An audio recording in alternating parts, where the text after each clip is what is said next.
اور اس کا مقام اور اس کا مرتبہ آپ صرف اس سے اندازہ کر لیں کہ یہ کوئی چھپی ہوئی ویسی چیز نہیں، بعد میں اسے چھاپا گیا، پہلے حضور علیہ السلام نے خود پڑھی اور ان کو یاد کر 700 سال سے زائد عرصہ ہو چکا، تمام مشائخ طریقت نے اس کو اپنے ورد میں رکھا، اس کے ذریعے فیض و برکات حاصل کیے، مقامات حاصل کیے، درجات حاصل کیے، اور پھر اس دعا کو عام کر دیا، یعنی اپنے تک محدود نہیں رکھا، باقاعدہ اس کو چھپا کر مریدین میں تقسیم کر کہ تم سب پڑھتے رہو۔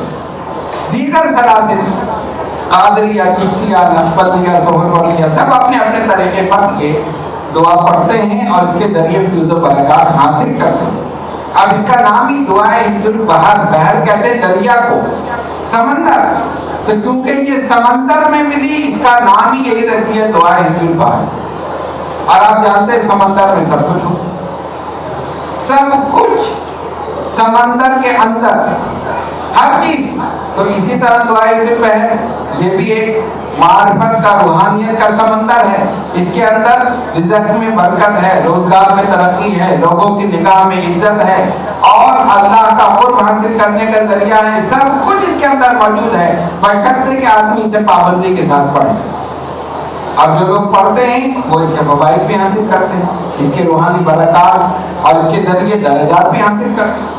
اسی لیے ہمارے والد گرامی اشرف المشائخ حضرت ابو محمد شاہ سید احمد اشرف شفیع گیلانی قدس اللہ مقدسہ نے خود یہ دعا چھپوائی، اور سلسلہ اشرفیہ کے مطابق جو اس کے اشارات ہیں وہ سب اس میں لکھے، وہ دعا آپ سب کے پاس موجود ہے، اور ہم نے اپنی ویب سائٹ www.ashrafiyya.net اس پر بھی یہ دعا ڈالی تاکہ کوئی بھی وہاں سے اٹھائے اس کو ڈاؤن لوڈ کر لے اور اپنے موبائل میں جہاں چاہے وہ آرام سے پڑھ سکتا ہے۔ اب کوئی ایسی مشکل نہیں۔ اب مسئلہ کیا ہے کہ اس کی دعوت کے کئی طریقے ہیں۔ دعوت سمجھتے نا، آپ سمجھتے شاید کھانا نہیں، کھانا نہیں، وہ دعوت نہیں، آپ کی دعوت نہیں کر آج تو دعوت ہے کہ سارے پریشان نہیں۔ اس کی دعوت کا مطلب ہے بلانا، بلانے کا مطلب کیا ہم اس دعا کو بلا رہے ہیں؟ نہیں، ہم اس دعا کو اپنے سینے میں محفوظ کر رہے ہیں، ہم اس کی روحانیت کو بلا رہے ہیں، درجات کو، مراتب کو، فوائد کو، جتنی بھی چیزیں ہیں۔ تو دعوت کا مطلب ہر وظیفے کی ایک زکات ہوتی، تو اس کی بھی زکات، اور زکات کے مختلف طریقے ہیں۔ 3 دن احرام باندھ کر، غسل کر کے، روزہ رکھ کے 125 مرتبہ روزانہ پڑھیں، 3 دن، اور 3 دن بولنا نہیں ہے کسی سے، اور ترک حیوانات جلالی اور جمالی کے ساتھ صرف فروٹ کھا کے روزہ رکھنا ہے، فروٹ سے کھولنا، اور خوشی یہ ہے نا خوشی۔ اب آدمی سوچتا ہے میں کیسے کروں گا، میں نے روٹی کھاؤں گا نہیں تو میرے تو مسئلہ ہو جائے گا، میں نے اگر سالن نہیں کھایا، گوشت نہیں کھایا، یہ مسئلہ ہے ہی نہیں۔ مسئلہ کیا ہے؟ اگر آپ کریں گے تو اس کی روحانیت ہی ایسی ہوتی ہے کہ کھانے کو دل نہیں جائے گا۔ ہمارے والد گرامی اشرف المشائخ سید احمد اشرف شفیع گیلانی رحمۃ اللہ علیہ فرماتے تھے کہ جس وقت میں چلہ کرتا تھا اور افطار کے وقت کھانے کی چیزیں آتی تھی تو صرف فروٹ سے روزہ افطار کر لیا، اور دل یہ چاہتا تھا اے طائر لاہوتی، اس رزق سے موت اچھی جس رزق سے آتی ہو پرواز میں ہوتا ہے۔ دل میں یہ ہوتا تھا کہ یہ میں کھاؤں تو اس میں بھی دیر لگے گی، روحانی جب آتی ہے نا تو پھر آدمی کو یہ تمام چیزیں ختم ہو جاتی۔ خیر وہ چیزیں تو ابھی اپنے مریدین کو نہیں کرایا، لیکن ارادہ ہے کہ انشاءاللہ آئندہ وہ 3 روز کا چلہ جو ہے وہ بھی کرائیں گے، لیکن وہ یہیں درگاہ میں کرنا ہوگا، گھر میں نہیں۔ گھر میں آپ لوگ کچھ کھا پی لیں گے تو مسئلہ ہو جائے گا، اس لیے یہی بیٹھ کے کرنا ہوگا 3 دن کا چلہ، وہ ہے ترک حیوانات جلالی اور جمالی کے ساتھ۔ اور اس کے علاوہ بھی ایک 12 دن کا چلہ بھی ہے اور مختلف ہیں۔ والد گرامی نے اس کو بہت آسان کر کے 40 دن پر کر دی۔ اب وہ سخت چلے لوگ نہیں کر سکتے، تو انہوں نے کہا کہ ایک تعداد میں 40 دن تک پڑھتے رہو، اس کی زکات بھی ادا ہو جائے گی، چلہ بھی ہو جائے گا، فوائد بھی مل جائے گی، ٹھیک ہے نا؟ کیوں؟ اس لیے کہ something is better than nothing، کچھ نہ ہونے سے کچھ ہونا بہتر ہے۔ اگر ختم کر دو اتنی سختی بتاؤ گی نہیں ہم نہیں رکھ سکتے، ہم کیسے رکھیں، ہم کیا کریں؟ تو یہ طریقہ انہوں نے اس لیے رکھا کہ تاکہ زیادہ لوگ جو ہیں یہ کر سکے، اور الحمدللہ تعداد بڑھتی جا رہی ہے، کافی لوگ یہ چلہ کر رہے ہیں، ہالینڈ میں، امریکہ میں، یو اے ای میں، ساؤتھ افریقہ میں، سب جگہ یہ لوگ کر رہے ہیں۔ اور اس مرتبہ ہالینڈ سے ہمارے خلیل اشرفی صاحب بھی خاص طور پر یہاں پر اعتکاف میں بیٹھنے کے لیے اور اس چلے کے اختتامی تقریب میں شرکت کے لیے یہاں پر یہ آئے ہیں۔ اب کی اس کے فیوز و برکات آپ دیکھیں، آج کل بھی بہت سے لوگ دعائے دوپہر کا چلہ کرا رہے ہیں، اور بہت سے مشائخین اجتماعی طور پر بھی، انفرادی طور پر بھی، اجتماعی طور پر زیادہ لوگ کر رہے ہیں، لیکن الحمدللہ ہمارے سلسلہ اشرفیہ میں ہر ایک کی ہم ان کو ان پہ کوئی تنقید نہیں کر رہے، ہر کوئی اپنے اپنے حساب سے اپنے سلسلے کے طریقے پر وہ چلہ کرا، جو لوگ کر رہے ہیں ان کو فوائد حاصل ہوں گے، لیکن ہمارے خانوادہ اشرفیہ کی یہ خصوصیت ہے کہ دادا حضور قبلہ قطب ربانی ابو مخدوم شاہ سید محمد طاہر اشرف شبیر جیلانی اور والد گرامی اشرف المشائخ ابو محمد شاہ سید احمد اشرف شبیر جیلانی دونوں اس دعا کے عامل تھے۔ انہوں نے خود بھی پڑھا اور آگے بھی اس کی اجازت دی، اور والد گرامی نے اشرف المشائخ نے اس کا چلہ کیا، تو آپ یہ فرماتے ہیں کہ میں نے یہ عرض کی دادا حضور قبلہ سے کہ میں حضرت شیخ ابو الحسن علی شاذلی کی زیارت کرنے کا، انہوں نے کہا ٹھیک ہے ہو جائے۔ کب ان کا وصال ہوا 600-700 سال سے زائد عرصہ گزر گیا، اور فرمایا کہ ہاں ٹھیک ہے زیارت ہو جائے گی۔ فرماتے کہ جس دن چلہ مکمل ہوا تو میں نے خواب میں دیکھا کہ والد گرامی تشریف لائے اور میرا ہاتھ پکڑ کے مجھے کہا چلو ہم تمہیں شیخ کی زیارت کریں۔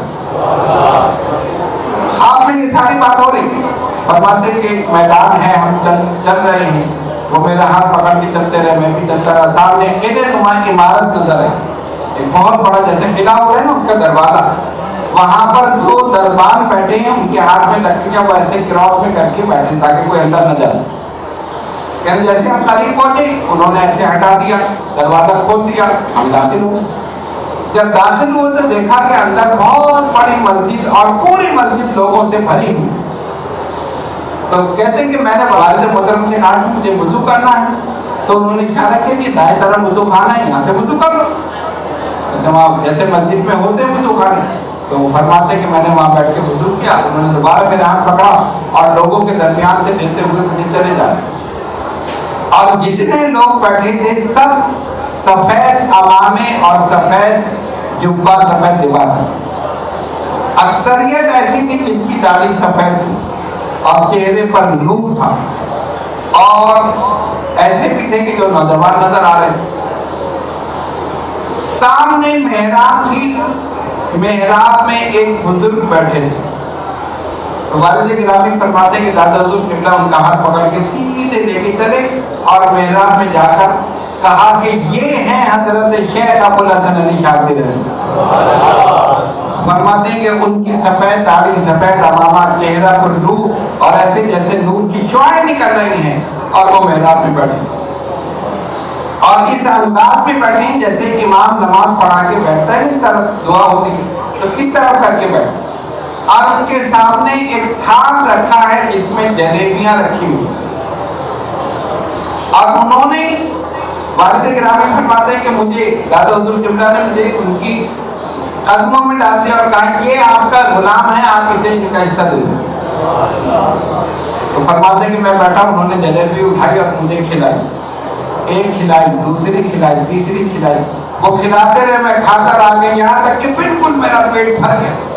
ہوتا ہے نا آدمی شکم سیر ہو جاتا ہے کہ بس، کہتے جب انہوں نے دیکھا کہ میں کھا کے میرا بالکل پیٹ بھر گیا تو انہوں نے کہا دامن پھیلاؤ، کہتے میں نے اپنے کرتے کا دامن ایسے کر دیا، تو جلیبیاں اٹھا کے اس میں ڈالنی شروع،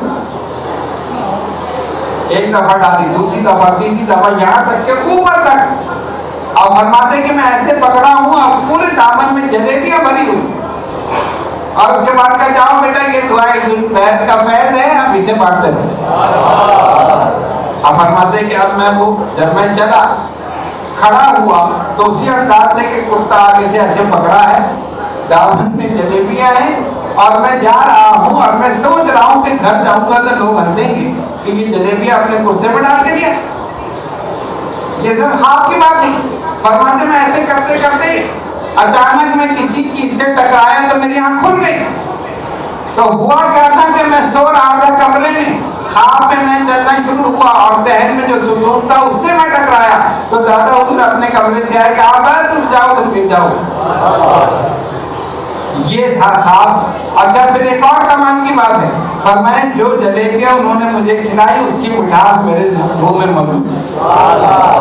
یہ ہے بزرگان دین کا فیض. وہ تو بدبخت ہے جو کہتے مر گئے مٹی ہو گئے, وہ تو مرنے کے بعد بھی فیض ہوتا ہے. اپنی زیارت بھی کرا دی, فیض بھی دے دیا, جلیبیاں بھی کھلا دی. تو وہ جلیبیاں نہیں تھی, اصل دعائے جو بہن کا فیض تھا. کہا جاؤ اس کو بتاتے رہو. تو آپ نے اس کے بعد یہ شروع کیا. اچھا بات یہ دیکھیں, یہ واقعہ انہوں نے اپنی زندگی میں نہیں بتایا کسی کو, ہمیں بتایا گھر والوں کو. عام طور پہ نہیں کہ مریدین میں بیٹھ کے ہاں بھائی ہم نے یہ کر لیا ہم نے یہ کر لیا, نہیں, اپنے آپ کو چھپاتے ہیں. جو جو زیارتیں ہوئی, کتنے بزرگان دین کو ان کو زیارتیں ہوئی, جو چلہ کرتے تھے اس چلے کا اس وظیفے کا جو عامل ہوتا تھا بزرگ اسی کی زیارت ہوتی. اصل بات یہ, اب بات کیا تھی کہ دل صاف ہے نا, زیارت کے لیے تو قلب کا صاف ہونا ضروری ہے نا. دل تو گناہوں کی آلودگی سے, غیبت ہم کرتے ہیں, جھوٹ ہم بولتے ہیں, چغلی ہم کھاتے ہیں, نماز ترک ہم کرتے ہیں, ساری چیزیں تو دل تو صاف ہے نہیں, دل تو گناہوں کی آلودگی میں ہے. نبی پاک علیہ السلام نے فرمایا آدمی ایک گناہ کرتا ہے دل پر ایک سیاہ دھبا آ جائے, اگر اس نے توبہ کر لی تو وہ نشان دور ہو گیا, اور اگر نہیں کی تو دوسرا نشان, پھر گناہ کیا تو تیسرا نشان, پھر گناہ کیا تو چوتھا نشان, ہوتے ہوتے پورا دل سیاہ ہو جائے. اور جب دل سیاہ ہو جائے تو پھر جائز ناجائز حلال حرام کسی چیز کی تمیز نہیں رہتی, انسان جو چاہتا کرتا. تو اسی دل کو صاف کرنا ہے, اور دل کو صاف کرنے کے لیے بزرگان دین نے یہی طریقہ رکھا. عبادت, ریاضت, مجاہدہ, چلہ کشی, ذکر, لا الہ الا اللہ. جب ضرب لگتی ہے دل صاف ہو جاتا ہے, پاک ہو جاتا ہے, شیطان دور ہو جاتا ہے, رحمان قریب ہو جاتا ہے. تو کیونکہ ان کا قلب صاف تھا اس لیے جس کی وہ چاہتے تھے اس بزرگ کی زیارت ہوئی. اور کمال کی بات کیا تھی, خواب جب تک بیان نہ کیا جائے تو کسی کو کیا پتا. مثلا آپ خواب دیکھ کر آئے, آپ کو کسی کی زیارت ہوئی, تو مجھے کیا پتا کہ کس کی زیارت, جب تک آپ خواب بیان نہ کریں. یا میں نے خواب دیکھا, میں آپ کو بتاؤں کہ میں نے یہ دیکھا ہے, تب آپ کو پتہ چلے. اور یہاں بزرگان دین کی شان دیکھیے, والد محترم فرماتے ہیں رات کو مجھے زیارت ہوتی تھی اور صبح ناشتے میں دادا حضور قبلہ فرماتے تھے کل رات میں جن کی زیارت ہوئی ان کا یہ نام ہے اور مدار فلاں شہر. ابھی خواب بیان نہیں کیا ہے, پہلے ہی بتا. یہ ہے بزرگوں کی شان. تو جب ولی کا یہ حال ہے تو پھر نبی کا کیا مقام ہے. اسی لیے میں کہتا ہوں ولی کے مقام کو دیکھ کر نبی کے مقام کو پہچانو, ولی کی شان کو دیکھ کر نبی کی شان کو پہچانو. جب ولی اللہ کا یہ مقام ہے تو پھر حبیب اللہ کا کیا مقام ہے. تو اس طرح انہوں نے اس کا فیض حاصل کیا اور آگے پہنچایا. ابتدا میں 2 یا 3 آدمی چلے میں ہوتے تھے, پھر سلسلہ بڑھتا رہا اور الحمدللہ آج یہ پوری محفل یہاں پر سجی ہوئی ہے, یہ انہی کی نگاہیں کرنا. اور صرف یہی نہیں, بیرونی ممالک بھی. رمضان مبارک سے قبل ساؤتھ افریقہ سے فون آیا, غلام صادق ابراہیم اشرفی ابھی تک وہ مسلسل کر رہے. 1975 میں وہ معلوم تحصیل ہو کے یہاں سے گئے تھے اور اس وقت سے آج تک ان کا چلہ رمضان مبارک پہ جاری. ہر سال رمضان سے قبل فون کرتے ہیں, اجازت لیتے ہیں اور پھر وہ کرتے ہیں. اور آگے بھی انہوں نے جو اپنے مریدین کو بتایا, والد گرامی کے وہ خلیفہ. اسی طرح عبدالرشید, مولانا عبدالرشید اشرفی موزمبیق میں, وہ بھی اسی طرح کر رہے ہیں اور خلیفہ ہیں. آگے انہوں نے بھی اس سلسلے کو پھیلایا. ہالینڈ میں, ساؤتھ افریقہ میں, جرمنی میں اور UAE میں, سعودی عرب میں, انڈیا میں, موریشس میں, جہاں جہاں بھی لوگ موجود ہیں سب اس دعا کو پڑھ رہے ہیں اور اس کے ذریعے فیض و برکات حاصل کر رہے ہیں. اب آپ حضرات پابندی کے ساتھ پڑھ رہے ہیں. بہت سے لوگ ایسے ہیں جنہوں نے کہا کہ ہم روزہ نہیں رکھ سکتے، مثلا رمضان کا نہیں، رمضان کی تو خیر پڑھو، اس کے علاوہ ہم نے ان کو بھی اجازت دے دی چلو پڑھو. پھر ہم نے ایک اہتمام یہ کیا کہ اللہ الصمد اس کا چلہ رجب سے شروع کرایا تاکہ وہ رمضان سے قبل ہی 40 دن پورے ہوں. اس میں روزے کی قید نہیں، اس میں کوئی پرہیز نہیں، صرف 3125 مرتبہ روز پڑھ لیں، 40 دن میں 1.25 لاکھ ہو جائے. تو اس میں تو بہت سے لوگوں نے اس طرح ظاہر وہ آسان تھا. تو اس میں خواتین کی بھی اکثریت، مردوں کی بھی، وہ بالکل اجازت دے دی جو چاہے کرے. یعنی اس میں ایسا بھی تھا کہ جو مریدین نہیں تھے دوسرے سلاسل کے، ان کو بھی اجازت دی اور الحمدللہ انہوں نے بھی کیا، اس کے ذریعے بھی دو برکات ہم سے. تو اس طرح تاکہ کسی طرح لوگوں کو اس طرف راغب کیا جائے، لوگ کوشش کریں رب کو راضی کرنے کے لیے، اس کا قرب حاصل کرنے کے لیے.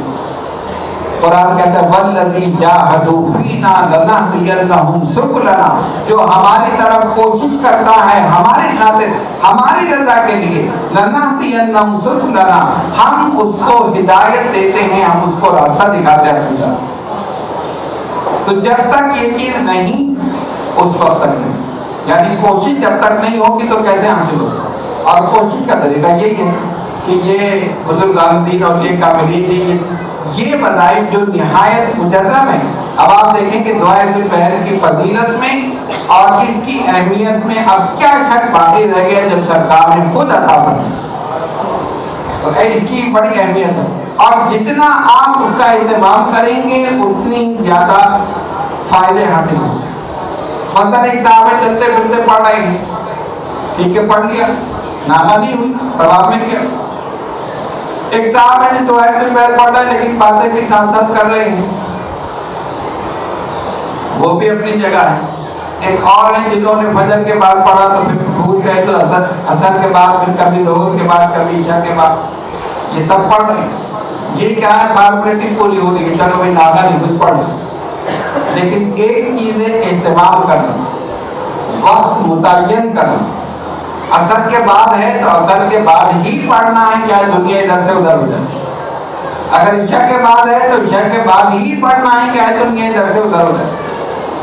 وقت ایک ہو، اگر مصلی ایک ہو تو سبحان اللہ، اگر جگہ ایک ہو تو سبحان اللہ. آپ دیکھتے ہیں نا بزرگان دین اور یہ کاملین نے جو اپنے حجرے بنائے وہ اسی لیے یکسوئی کے ساتھ تمام خیالات ذہن سے نکال کر صرف اور صرف اللہ کی رضا، اس کی یاد ذہن میں، تو ہو تیرا جلوہ ہو اور گوشہ تنہا، اور کوئی نہیں. پاک پٹن جائیں تو حضرت علاؤالدین علی احمد صابر کرگیری کا حجرہ موجود ہے. ڈھاکہ دربار جائیں تو سلطان الہند غریب نواز کا حجرہ موجود ہے. پنڈوا شریف انڈیا جائیں تو حضرت مخدوم سمنانی کا حجرہ موجود ہے. یہ سارے حجرے جو ہیں وہ کیوں ہیں؟ اسی لیے کہ انہوں نے عبادات کا اہتمام کیا اور ذوق اور شوق کے ساتھ عبادت کی. اللہ نے ان کو درجات، مراتب، مقامات عطا کر دی. تو اب آپ حضرات میں سے جو بھی جتنا اہتمام کرے گا اتنا فیض ملے. وہ الگ بات ہے کہ کبھی اتفاق ہے، کوئی ایمرجنسی ہو گئی، ٹائم آگے پیچھے ہو گیا اور آپ نہ پڑھ سکے تو اس میں تو کوئی ایسا مسئلہ نہیں ہے. لیکن جان بوجھ کر ایسا کرنا کہ چلو ابھی نہیں پڑھے چلو صبح پڑھ لیں گے، صبح نہیں تو شام کو پڑھ لیں گے، اگر آج نہیں پڑھے تو چلو کل پڑھ لیں گے، ایسا نہیں ہونا. استقامت، ثم استقاموا، اللہ فرماتا ہے انہوں نے استقامت اختیار کی. تو جب استقامت اختیار کریں گے تو پھر تتنزل علیہم الملائکہ، پھر ملائکہ کا نزول. تو کہنے کا مقصد یہ تھا کہ آج الحمدللہ آپ تمام حضرات نے یہ مکمل کر لیا، اور اس میں یہی سوچنا چاہیے کہ یہ سب ہمارے پیر و مرشد کی نگاہ کرم. آپ نہیں سوچنا کہ میں نے کر لیا، نہیں، ہم نہیں کر سکتے. انہوں نے کروا دیا، یہ ان کا کرم ہے کہ انہوں نے ہم سے کروا دیا. اور انشاءاللہ ان کی نگاہ کرم رہے گی، جب تک رہے گی انشاءاللہ ہمیشہ رہے گی، تو ہمیشہ اسی طرح چلتے رہیں گے. بس آخری ہدایت یہ ہے کہ اب جو لوگ جس تعداد میں عام طور پر پڑھ رہے تھے عام دنوں میں، وہ اسی تعداد میں پڑھیں. کیونکہ چلے کے دوران آپ نے بہت سے لوگوں کی تعداد بڑھائی تھی، کوئی 7، کوئی 11، کوئی 9. اگر کوئی 3 پڑھ رہا ہے تو عام دنوں میں بھی 3 پڑھ لیں، دو پڑھ رہا ہے تو دو پڑھنے، کوئی ایک پڑھ رہا ہے تو ایک پڑھنے، 12 کو ہی تعداد ہے جو رہی۔ اب کیونکہ وقت مختصر ہے اور دعا کرتے ہیں اللہ تبارک و تعالیٰ جن حضرات نے یہ چندہ کیا ان کے چندے کو قبول فرما، اس کا ثواب نبی پاک علیہ الصلوۃ والسلام کی بارگاہ میں، صحابہ اکرام رضوان اللہ تعالیٰ علیہم اجمعین، اہل بیت اطہار، تابعین، تبع تابعین، بزرگان اولیاء کاملین کے اربعین مقدسات کے ثواب سے مستفید فرما۔ قطب ربانی حضرت ابو مخدوم شاہ سید محمد طاہر اشرف شفیع گیلانی اور اشرف المشائخ حضرت ابو محمد شاہ سید احمد اشرف شفیع گیلانی نور اللہ مرقدہم کے اربعین مقدسات اس کے ثواب سے مستفید فرما۔ خصوصاً صاحب ذوالفیض حضرت شیخ ابو الحسن علی شاذلی رحمۃ اللہ علیہ کی بارگاہ میں ہدیۃ تحفۃ ہم سب کی طرف سے اس کا ثواب پہنچا۔ الہ العالمین ان کے درجات کو بلند فرما، الہ العالمین ان کی زیارت سے ہم سب کو مشرف فرما، ان کے مزار مبارک پر حاضری کی توفیق عطا فرما اور اس دعا کے فیض و برکات سے ہم سب کو مستفید فرما۔ اس کے پڑھنے میں ہم سے کوئی غلطی کوتاہی ہوئی ہو تو ہمارے پیر مرشد کے صدقے میں، نبی پاک علیہ الصلوۃ والسلام کے صدقے میں اسے معاف فرما۔ ان اللہ و ملائکتہ یصلون علی النبی یا ایھا الذین آمنوا صلوا علیہ وسلموا تسلیما۔ اللهم صل على سيدنا مولانا محمد وعلى آل سيدنا مولانا محمد صلاة دائمة بدوام الملك الحي القيوم۔ سبحان ربك رب العزة عما يصفون وسلام على المرسلين والحمد لله رب العالمين۔